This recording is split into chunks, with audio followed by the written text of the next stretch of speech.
আবারও কালুখালীতে সড়ক দুর্ঘটনা, প্রাণ গেল কৃষকের।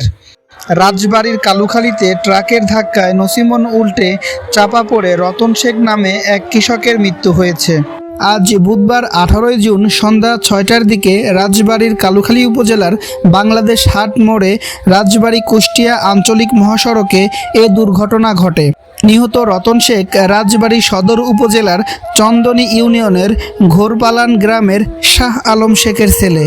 রতন শেখ দুপুরে তার চাচাতো ভাইয়ের সাথে কুষ্টিয়ার কুমারখালী উপজেলার চড়াইকল গরুর হাটে গরু কিনতে যান।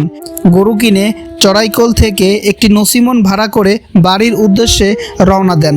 পথিমধ্যে ঢাকা কুষ্টিয়া আঞ্চলিক মহাসড়কের কালুখালীর বাংলাদেশ হাট মোড়ে আসলে এ দুর্ঘটনার শিকার হন।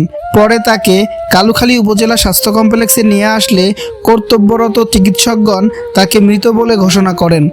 গাড়ি নিয়ে গাড়িতে চড়ে আসতেছি আমি, এক ড্রাইভারের এক সাইডে বসা, ওর যে ভাই মরছে হেলো ওই গাড়ির ভিতরে বসা।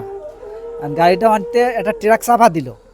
চাপা দেওয়ার পরে ওই গাড়িটা নিয়ন্ত্রণ না রাখতে পারে বাড়ি দিয়ে কয়েক ঘুরিয়ে দিয়ে পোল্ট্রি খাওয়া পড়ল। এলো চড়ই খুলতে যাইতেছিল রাজবাড়ি বলে গরু কিনতে। তারপরে অনেক অ্যাক্সিডেন্ট হওয়ার পরে এখন দেখি যে ওই রাত দেখি না, ওই পাশে যা দিয়েছে আমার বাইক তলে পড়ার পর ওই অন্তে লোকজন তাড়াতাড়ি আইসে ওই বাইক নিয়ে আমি ভ্যান ট্রাক দিয়ে খারাপ করে ভ্যানের পর উঠে নিয়ে চলে আসছি। আমার বাইসতে আমি খবর পেয়ে কেমনই আইছি, চড়ই খেললাম বাংশাট, আমি তাও জানি না।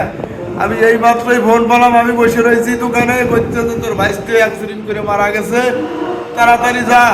আপনার 6:45-এর দিকে আমাদের এখানে ইমার্জেন্সিতে মোহাম্মদ রতন শেখ নামে একটা রুগী আসে, যেটা ভর্তি আর কি আমরা মৃত অবস্থায় পাই। এটা ওনার সাথে যে লোক ছিলেন উনি স্ত্রীকে বললেন যে বাংলাদেশ হাট মোড়ের এই পাশেই সামনে নসিমন আর হলো একটা ট্রাকের সাথে সংঘর্ষ হয়ে ওই স্পটেই উনি মারা যায় আর কি, গরু কিনতে যায় যে ঘটনাটা ঘটে। এ বিষয়ে পাংশা হাইওয়ে থানার ভারপ্রাপ্ত কর্মকর্তা মোহাম্মদ হারুন অর রশিদ বলেন, ঘাতক ট্রাকটি পালিয়ে গেছে। ট্রাকটি শনাক্ত করে আটকে রাখার চেষ্টা চলছে। নসিমনটি উদ্ধার করা হয়েছে। এ ব্যাপারে পরবর্তী আইনি কার্যক্রম প্রক্রিয়াধীন।